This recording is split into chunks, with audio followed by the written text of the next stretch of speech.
I want to look at the difference between being a lone wolf, independent, and being part of a group. We're social beings, and we're healthier when we're part of a community.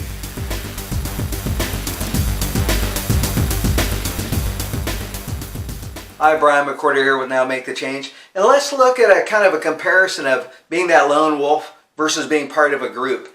This is also a way of looking at immaturity versus maturity. We all go through 3 stages in life: dependent, independent, and interdependent.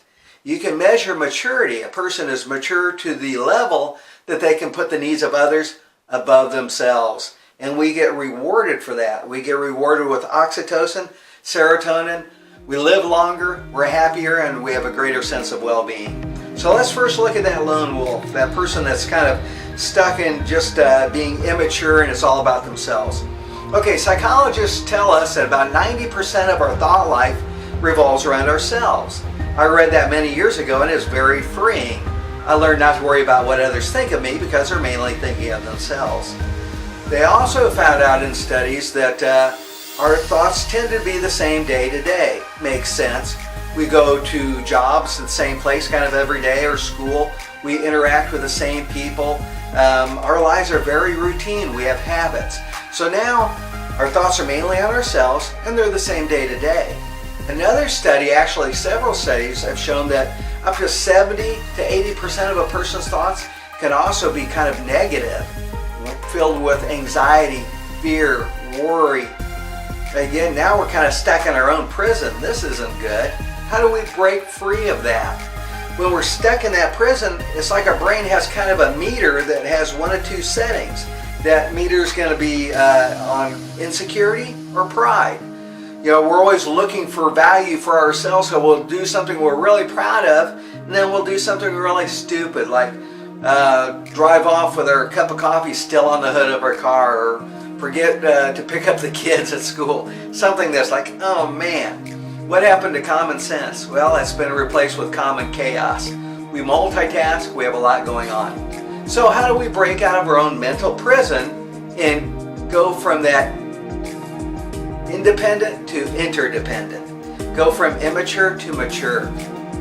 Well, a lot of it is how we view others. We need loyalty and trust. We need acceptance by the group that we want to be a part of. And if you're not a part of something bigger than yourself, you'll probably end up stuck in that brain serving only yourself. We need that service to others. We need to show loyalty. We need to show trust. And we build those by 3 components. If these aren't there, if we don't show these 3 attributes, we won't have loyalty or trust. It's almost impossible. So those 3 components are, we have to show caring, acceptance, and confidentiality. So let's kind of reverse it and look at it for ourselves. Okay, the people that you trust. Would you trust someone that you know didn't care about you? Probably not. Why would we? Again, I'm not going to trust someone that I know doesn't care about me at all. How about confidentiality? Would you trust someone if you knew that they were talking about you behind your back? That your problems were entertainment and gossip for them? And how about acceptance? Would you trust someone that doesn't accept you? They're pretentious. They treat you like you're devalued. They see themselves up here and you is down here. You know, again, of course not. All 3 of those have to be there. So if you want to build loyalty and trust, you have to show that you care, you accept them, and you're not gossiping. Again, in Proverbs it talks about we cover a person's offenses. We don't, air their dirty laundry or their problems. We protect their reputation as we try to protect them. So now, which reflects your life? Are you stuck in your own prison as kind of a lone wolf, immature, that independent? Or are you now fully interdependent, blending and serving others, giving your skills to your community, your tribe, your team, your group? You're able to show loyalty and trust by showing that you care, you accept people, and there's confidentiality.